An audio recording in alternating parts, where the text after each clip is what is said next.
ইরানের অদম্য প্রাণ শক্তির কাছে পশ্চিমী দুনিয়া আরো একবার হার মানল। এই মুহূর্তে গোটা পৃথিবীতে ইরান প্রযুক্তি শক্তিতে কতখানি এগিয়েছে তার অনন্য প্রমাণ রাখলো ইরান।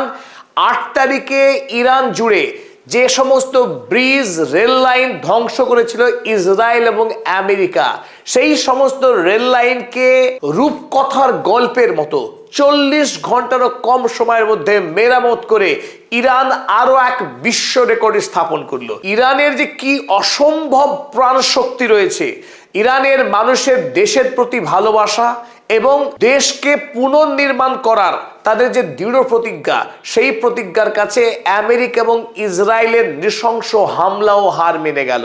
এই মুহূর্তে ইরান গোটা পৃথিবীকে দেখিয়ে দিয়েছে যে শত্রু যতই শক্তিশালী হোক না কেন, ইরানের কাছে তারা ছোট হয়ে যায়। ইরানের নাগরিক ব্যবস্থা, সামাজিক পরিকাঠামোকে ধ্বংস করবার জন্য ইসরায়েল এবং আমেরিকা তারা টার্গেট করেছিল গোটা দেশের সবচাইতে গুরুত্বপূর্ণ শহর এবং গুরুত্বপূর্ণ যে যোগাযোগ রেল সেতু, বিশেষ করে রেল লাইন তো বটেই, রেল সেতুকে টার্গেট করা হয়েছিল গুরুত্বপূর্ণ কিছু ব্রিজ, যে ব্রিজগুলোকে ভেঙে দিলে ইরান আভ্যন্তরীণভাবে বিপর্যস্ত হয়ে পড়বে, দেশের অর্থনৈতিক অবস্থা বেহাল হবে, দেশের নাগরিক সরকারের বিরুদ্ধে আন্দোলনে নামবে।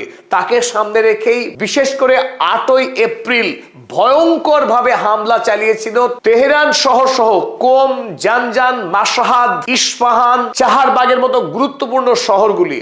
অথচ আক্রমণ বন্ধ হবার 40 ঘন্টার মধ্যেই এই গুরুত্বপূর্ণ রেল ব্রিজগুলোকে পুনর্নির্মাণ করে ইরান দেখিয়ে দিয়েছে যে তাদের এই মুহূর্তে প্রকৌশলগত ক্ষমতা, ইঞ্জিনিয়ারিং মার্ভেল ঠিক কোন পর্যায়ে গিয়ে পৌঁছিয়েছে। এবং 10ই এপ্রিলের মধ্যেই ইরানের যতগুলো রেল লাইন এবং ব্রিজ আক্রান্ত হয়েছিল তার সমস্ত লাইন দিয়ে নতুন করে রেল চলাচল শুরু হয়ে যায়।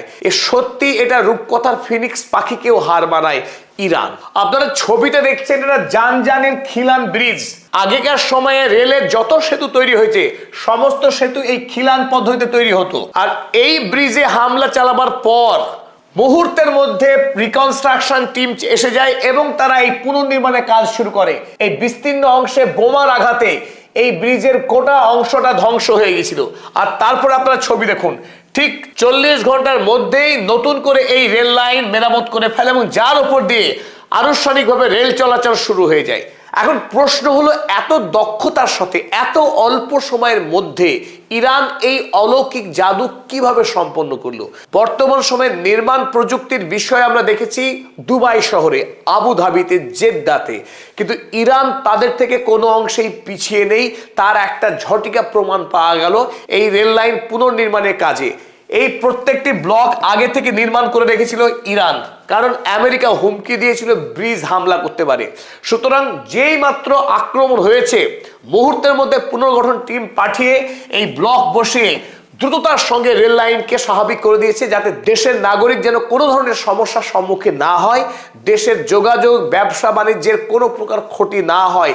এত বড় যুদ্ধের সম্মুখীন হওয়ার পরেও ইরানের মানুষ দেখিয়ে দিয়েছে তাদের মনোবল, তাদের দেশপ্রেম কোন পর্যায়ের। ইরানি জাতির মতো আমরা যদি আমাদের দেশকে ভালোবাসতে পারতাম, তাহলে আমাদের দেশে বিজ্ঞান প্রযুক্তি নিঃসন্দেহে আরো অনেকখানি এগিয়ে যেতে পারত। তাই এই মুহূর্তে ইরান জাতি গোটা পৃথিবীর কাছে মডেল হয়ে দাঁড়িয়েছে। তারা আগামী বিশ্বকে পথ দেখাচ্ছে, সত্যের পথে, ন্যায়ের পথে, দেশপ্রেমের পথে কিভাবে মানুষের এগিয়ে যাওয়া উচিত। ঝটপট আমরা দেখে নিই চলুন কোন কোন ব্রিজ আক্রান্ত হয়েছিল। আমরা জানি তেহরানের সঙ্গে কোম শহর যে রেল ব্রিজ দ্বারা সংযুক্ত, সেই কোম রেল ব্রিজ আক্রান্ত হয়েছিল ইয়াহিয়া আবাদ রেলওয়ে ব্রিজ কাশান শহরের। Zanjan rail bridge, Hashtrud rail bridge আক্রান্ত হয়েছিল তেহরান মাশহাদ রেল ব্রিজ এবং চাহারবাগ রেলওয়ে ব্রিজ।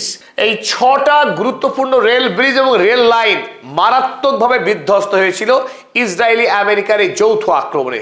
যে